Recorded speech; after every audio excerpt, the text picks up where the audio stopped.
Welcome to Facts TV News, where everything is true. Man killed after attacking members of a family with machete. A Westmoreland man was killed after he reportedly attacked several members of a family with a machete on Friday. The incident occurred on Warren Street at Morgan's Bridge in the parish. Police have identified the dead man as 59-year-old Devon Wright, a resident of the rural district. Reports are that around 5:10 p.m., Wright and family members had a dispute. Police said during the dispute, Wright attacked members of the family with a machete. The family members threw stones towards Wright, the police said, and one reportedly hit him on the head. Police said further that no deceased fell to the ground and was assisted to hospital where he was pronounced dead on arrival. The machete was retrieved from the scene by the police. The police have not divulged the reason for the dispute and have not indicated whether any of the family members were taken into custody. Man attempts to smuggle contraband into Greater Portmore Police Station. One man is now in custody at the Greater Portmore Police Station lockup after he attempted to smuggle contraband into the facility.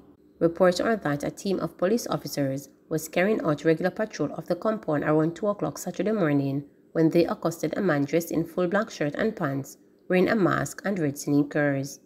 He was caught after jumping the fence to the back of the facility with a bag containing 7 cell phones, 5-phone charger, several boxes of cigarette and vegetable material resembling ganja and tobacco, along with lighters, 2 packs of razor blade, 1 piece of electrical cord, and 2 cell phones earpiece. He is said to be a 30-year-old man of Old Harbour, St. Catherine. He is expected to be charged later. This arrest comes a few days after the police carried out a major search operation at the facility and seized 1 ratchet knife, 1 hacksaw blade, approximately 3 pounds of vegetable matter resembling ganja, 9 chargers, 7 earpieces, 19 cell phones, 1 razor blade, cigarette lighters, and power banks. The police have since reviewed the security arrangement at the facility and have introduced some new measures. The police are again warning citizens to avoid being used by criminals to smuggle contraband into lockups. This is a dangerous practice that undermines our effort at maintaining peace in some of our most troubled communities, as gangsters who are in lockups try desperately to direct and give orders against their enemies. Stop it, declared Christopher Phillips, the Senior Superintendent of Police in charge of St. Catherine South Police Division. Chief Justice calls on authorities to address use of Supreme Court building for purposes other than litigation. Chief Justice has called on the relevant authorities to quickly address a problem involving persons who use the Supreme Court building for purposes other than litigation. Speaking at a forum, Chief Justice outlined that one of the responsibilities of the Justice Ministry is to provide the infrastructure and other facilities for staff and persons who have matters in court. He said the persons who use the Supreme Court at night are a cause for concern to staff. Chief Justice also called for improvements in the general building design for courthouses. If you go down to the Supreme Court, you will see a number of our citizens who make excellent use of the court building, but not for the purposes of litigation. They are usually gathered along the Barry Street side of the court, and they gather there late in the evenings from about 6-7 o'clock, and they enjoy the surroundings right up until the following morning. So that's not what we really have in mind when we talk about using the court and the infrastructure. So something will have to be arrived at in dealing with those of our citizens who are there, because they pose a challenge to attorneys and to court staff when they want to come in to the court building. Really talking about providing adequate infrastructure to house all the occupational groups. In the past, our courtroom designs were largely based upon the idea that the court is just for the staff and for the judge. But the truth is, a court is also a workspace for attorneys, police officers, probation officers, and a lot of other persons spend significant hours of the day within the court. A provision will have to be made for that. So we're talking about the whole rethinking and redesigning of our court buildings. We should have a situation where defendants, witnesses, lawyers are all using the same space, as happens in the Supreme Court when persons are being brought from the cells up into the courtroom, rubbing shoulders with the lawyers, witnesses, jurors. So we have to change all of that. That is why we need modern court buildings to deal with all of those types of issues. JTA gets bashing. The Jamaica Teachers Association, JTA, It's been called for the manner in which it is handling the wage negotiations with the government.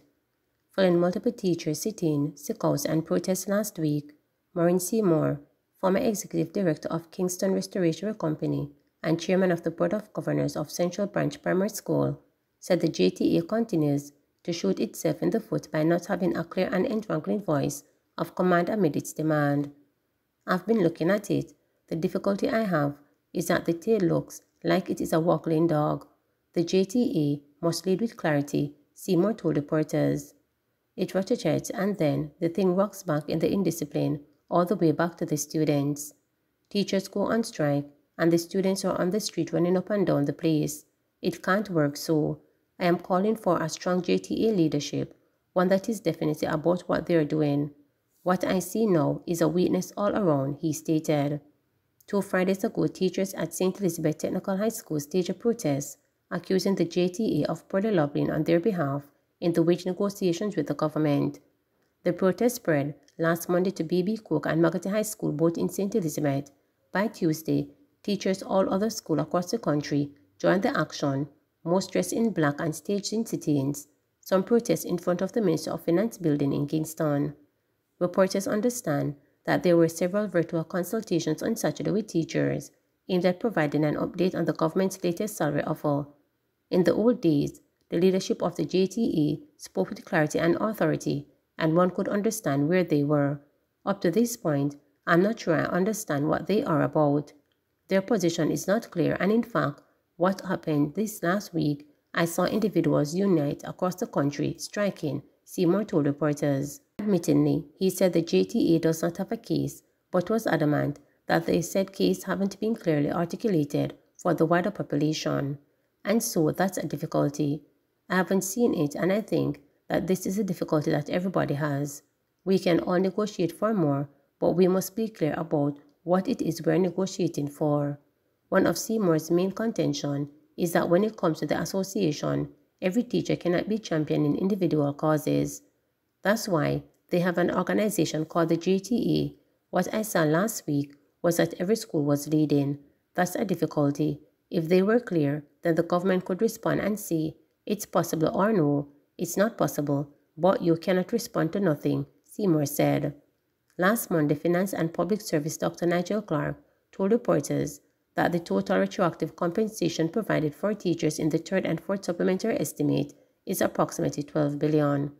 To put this figure into context, it exceeds the total increase for the entire public sector for each of the years 2020-2021, 2019-2020, 2018 to 2019, 2016-17, 2015-16, 2014-15, 2013-14, 2012-13, and 2011-2012.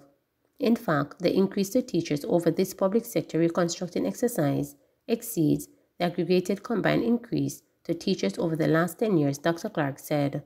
On Saturday, Reverend Harold Blair Jr., director of the Jamaica Youth for Christ, told reporters that an important question to answer amid the wage negotiation is, what do the teachers deserve? I don't hear anybody talking about that. How do we determine what people deserve? How do we determine what is necessary? In the same breath, we want people to understand the government can only spend so much. The government only has so much money, but then the government is going to tell us, well, they have to pay for the permanent secretaries and everybody else what they deserve, or otherwise they will lose them to foreign countries and other people, he said. Blair Jr., who is also pastor of Gateway Deliverance Center in Spanish Town, which meets at the Jonathan Grant High School, said it's an identical issue. It's the same problem for teachers and others who are deserving of a higher salary, and when they are not paid what they deserve, we end up losing them to Cayman, Barbados, America, Canada, and the UK. The problem is, we're not seeing what the government is asking of the teachers at the top level. Last Wednesday, delegates rejected the government's compensation package at the JTA Special Conference at the Macquarie University College in St. Andrew. A day after, the JTA urged teachers across the island who were engaged in protests to return to their regular duties on Friday, March 10. The Jamaica Teachers Association notes the action of our colleagues across the island to register their displeasure regarding the current salary package and offer from the Minister of Finance and Public Service. We understand the frustration, the JTA said in the statement. The JTA further indicated that it will be writing to the Minister of Finance outlining the outcome of the meeting, seeking an improved offer and requesting a return to the bargaining table. Meanwhile, Seymour said if the association is going to demand a 10% pay increase for teachers, it must know where the 10% is coming from. Where is it going to come from? It wasn't so long ago that the economy literally fell off the cliff. So look at it from the government standpoint. What the government is trying to do is to meet everybody halfway, whether it's the teacher or police or healthcare workers. At the same time, they have to keep the thing in balance, he reasoned. Otherwise, he added, you will end up like Haiti. You cannot afford that kind of luxury of your economy to fall down, so people have to negotiate knowing that there is a limit to what you can do today. Seymour told reporters that the JTA should calculate the cost of what the union is claiming and at the end of the month, go back to the government with the request. Go to the government and say, you're paying me $1 and I want $1.10, and the government will say, I can give you $1.08, and here's the reason I can only give you $1.08. You need strong leadership. I think we're missing that right now. Maybe it's there, but I don't see it. I come from a life-insured background. If you can't calculate the cost, then it's not worthwhile. Once you can calculate the cost, then you can decide whether the cost is feasible. And by feasibility, I mean whether you can do it or not. Everybody just wants to be picking something. It's a big thing. It's a large body of people. We're dealing with a large numbers. And 1% movement is billions, Seymour stated. Please remember to subscribe, like, share, and click the notification bell.